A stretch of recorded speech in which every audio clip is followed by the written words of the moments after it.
So in this video we are going to see the different methods to estimate the flood discharge. So first is by using past flood marks. So what is past flood marks? Suppose a flood has just gone, है ना, just gone, तो वो अपने कुछ marks छोड़ेगा. Marks मतलब पानी का कुछ मार्क्स छोड़ेगा. So utilising that marks we can calculate the wetted area. कितना एरिया गीला हुआ है. Now if we know the area then we can calculate the wetted perimeter, and if we know the hydraulic mean radius that is A upon P, so we can calculate the discharge using any other formula, that is Manning's or Chase's. So this is the first method, using past flood marks. This was the first method. There are some empirical formulas also, जैसे Deacon's formula. This formula is valid in North India catchment. So these are some formula which are region based, है ना. These the past after doing the study in particular catchment area, these formulas have been recommended. So for North Indian catchment, Deacon's formula has been recommended, and this formula is Q is equals to CD A to the power 3 by 4. Points to be noted here, that the discharge will be in meter cube per second, and the area should be in kilometer square. Here CD is the Deacon's constant and its value varies between 6 to 13. Next is Rives formula. This formula is recommended for South Indian catchments. Discharge can be calculated as Q is equals to CR A to the power 2 by 3, where Q is the discharge in meter cube per second and A is the area in kilometer square. CR is the Rives constant and its value varies between 6 to 12. Next is English formula. This formula is valid for Western Ghat and Maharashtra region, and the formula is given by 124A upon under root A plus 10.4, where A is the area in kilometer square. So these are three formulas. There are some empirical formulas also, which is rational formula, that we'll see later. So okay, I need to tell you here only, there is a rational formula. There is a rational formula.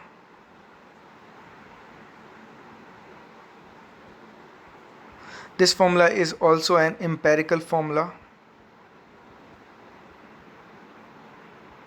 Empirical formula ये ऐसे catchment के लिए valid है जहाँ पर जो area है catchment का, it should not be greater than 5000 hectares, और we can say 50 kilometre square. इससे ज़्यादा एरिया नहीं होना चाहिए to apply this formula. There are some conditions also. What are these conditions? We'll see. Suppose Tc is the time of concentration. What is time of concentration? Time of concentration is the time taken by the farthest point of a catchment to reach the outlet. Suppose if this is the catchment and this is the outlet, so if this is the farthest point of the catchment, so the time taken by the water to reach from farthest point to the outlet is known as the time of concentration. ठीक है. So this formula is valid when the duration of storm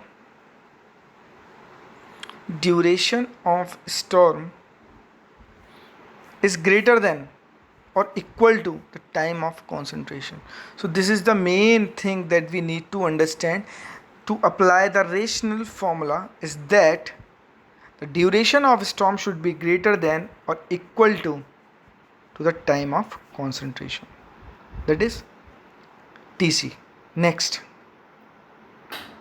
what is the rational formula? So rational formula is Q is equals to AIR divided by 360.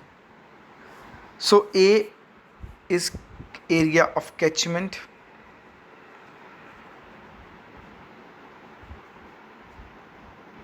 I is impermeability factor, or we can say runoff factor.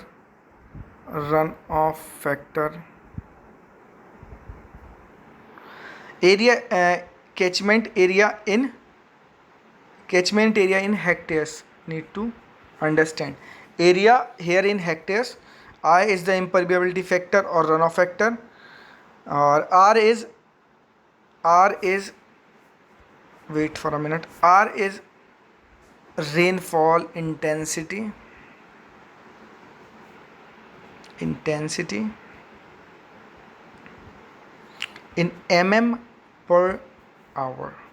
So using this formula, Q is equals to AIR divided by 360, we can calculate the maximum flood in meter cube per second. Need to keep in mind, area is in hectares, R is in mm per hour. Left I. What is I? If I is not given, that it can be calculated as runoff upon rainfall. Runoff upon total rainfall. Total rainfall. Suppose if rainfall in an area is 10 centimeter and runoff is 4 centimeter, then I can be calculated as 0.4. Okay.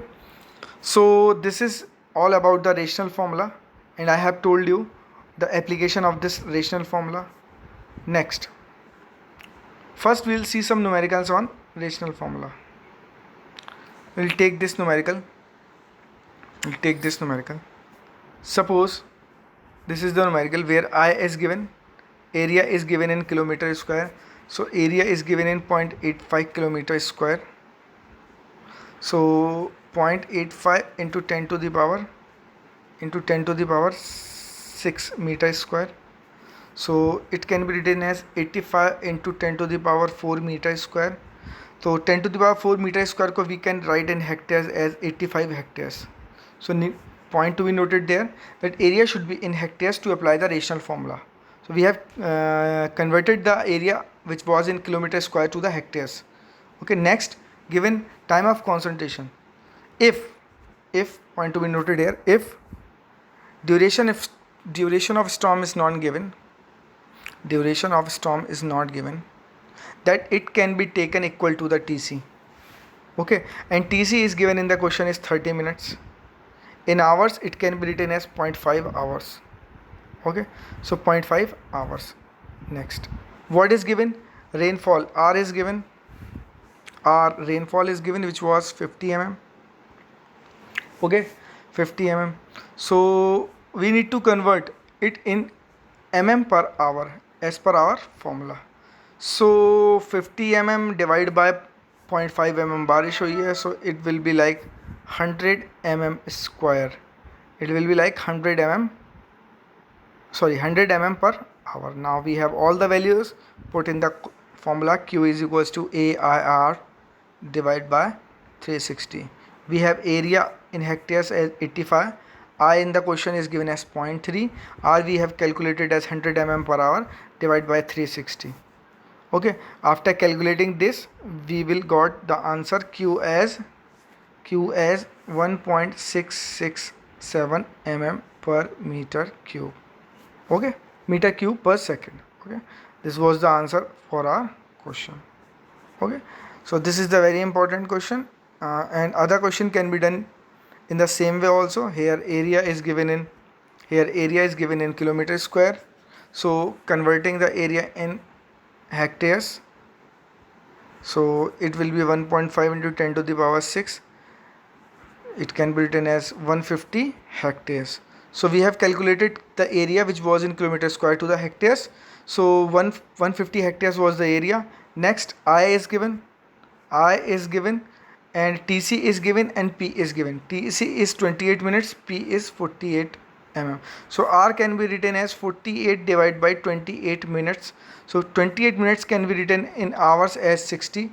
28 divided by 60. So after calculating this, we got R as 48 into 60 divided by 28. So R comes out to be 102.86 mm. ठीक है, per hour. Now putting all the values there to calculate the Q. Q is area is 150 hectares multiply by I is 0.42. Next, 102.86 divided by 360. After multiplying all these values and dividing, we got the Q as 18 meter cube per second. So it is very simple. Just need to understand what are the values and in which unit we have to put the values in the formula. So for now it's done. We'll meet in the next class with another method, that is fluid frequency analysis. Thank you.